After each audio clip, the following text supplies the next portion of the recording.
Samson's story begins with an angelic visit. An angel appeared to Manoah and his wife, a childless couple, telling them they would have a son.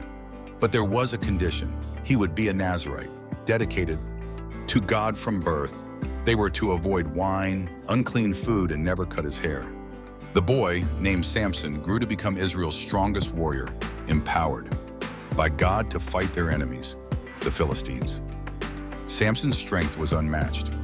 With his bare hands, he defeated a lion, struck down 1,000 Philistines with only a jawbone, and destroyed their crops by setting fire to their fields.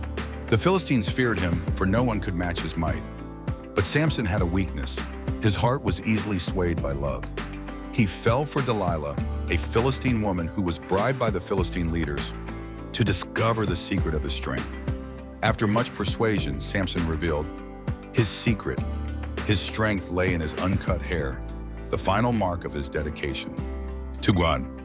While he slept, Delilah betrayed him and his hair was cut. Samson awoke to find his strength gone. The Philistines captured, blinded, and imprisoned him. In captivity, Samson's heart turned back to God. As his hair began to grow, so did his resolve. One day, he was brought to the Philistine temple for mockery. With a humble prayer, Samson asked God for strength one last time. God granted his request, and Samson pulled down the pillars of the temple, crushing himself and thousands of Philistines, delivering Israel from their enemies. Samson's life shows us both the power and consequences of God-given gifts. His final act reminds us of the grace and repentance in the strength found in surrender to God.